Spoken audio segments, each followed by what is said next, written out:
Yun tulo. Naputol ang daan. Siminto yan ha. Galing kami dyan kanina. Sobrang tuktok yan. Sobrang taas. Ayun. At yung ano tol, yung isang barangay na tabunan tol. Doon. Yun pa ano yun. From the right side. Bawal siya papasukan.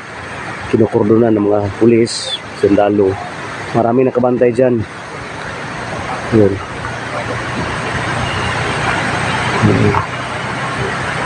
Grabe yung ilang araw pa lang tol. Marami ng mga nasisira ng mga daan. Maraming na mamatay nang dahil sa sobrang lakas ng tubig. Yun, puntahan natin dito tol. Puntahan natin dito.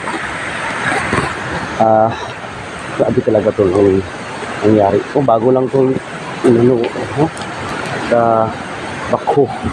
Bago lang. Yun. Tingnan natin dito. Lah. Grabe yung tubig. Lah, yan, parang tao. Ayun tol. Lakas tol. Yun ba ano po? Ang damit ang tao tol. Yun ba oh? Damit ang tao tol. Tao ba yan? Yun. Damit ng tao.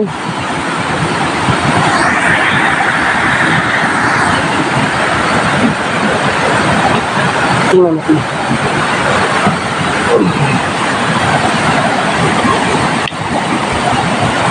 Ay, bato. Kala ko. Oo. Yun. Ibabaw kalsada. Ordaan. Sobrang lakas yun tol.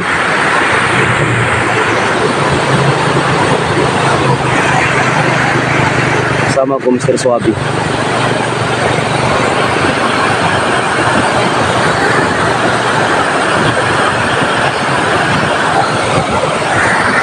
Grabe yung pangyayari tol. Hindi inaasahan nila na ganun ang mangyari. Dati tol, umulan dito sa lugar namin isang buwan. Hindi, parang lang wala. Dahil sa sobrang maraming mga kahoy ba. Maraming mga yung mga gubat, marami pa mga malalaking kahoy katulad ng lawaan, yun, mga agilo, yung laki na kahoy. Ngayon, bihira na dito sa amin na mayroon pang lawaan na kahoy. Yun ang pang ano ba, yung, para hindi masyadong bumaba ang lupa pag maraming mga malaking kahoy. Lagi talaga ito. Yun na nga, hanggang tuloy-tuloy ang panahon. Yun, marami nang nagpuputol ng kahoy, ginagawang bahay, ginagawang basta, hindi ko po ma-explain. Grabe talaga. Ngayon, ito na nangyari tol. Ilang taon na nang kalipas, yun o. Pag umulan, 3 linggo, 2 linggo, yun, mayroon nang mangyayari.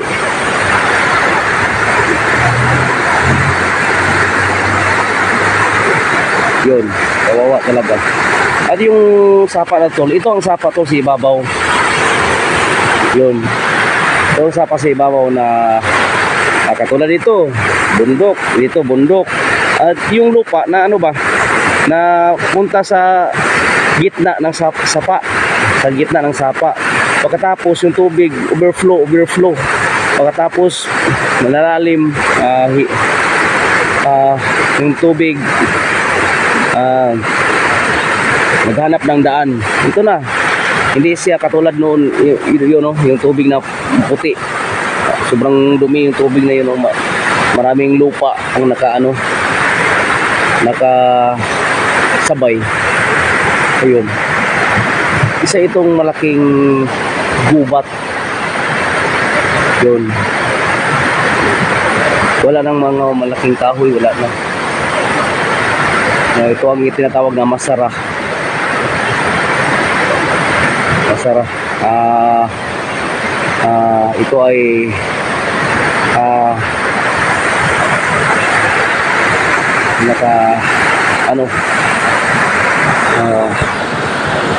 location sa Davao de Oro. Davao de Oro ba? Mako. Davao de Oro, Mako. Grabe talaga ito. Trahedya.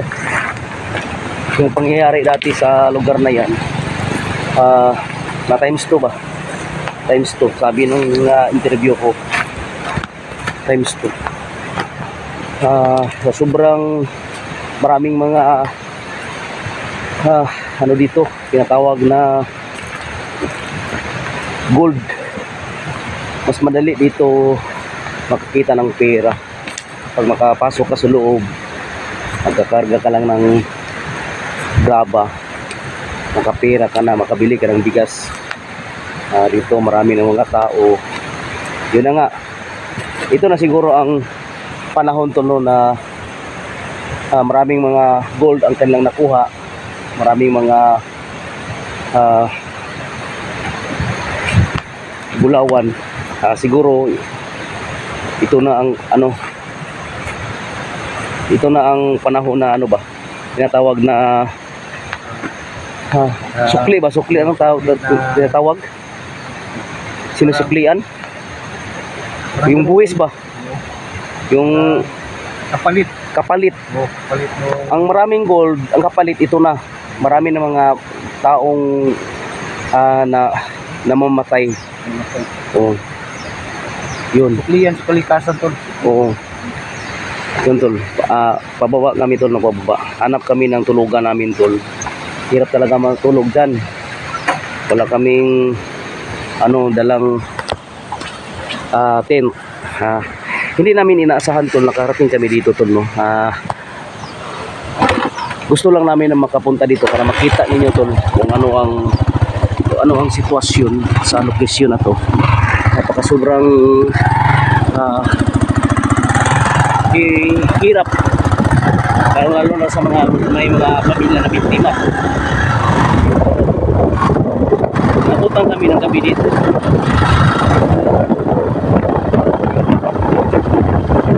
Doon kami sa may barangay. Babalik kami bukas.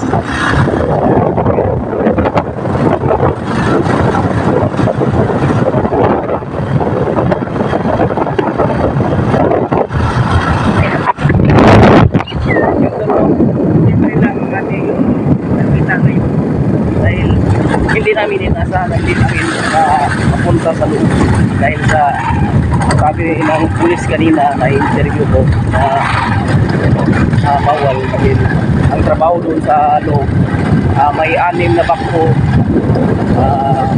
nag-operasyon ang trabaho, hukay sila ng hukay para makita yung tao mamatay. Hindi lang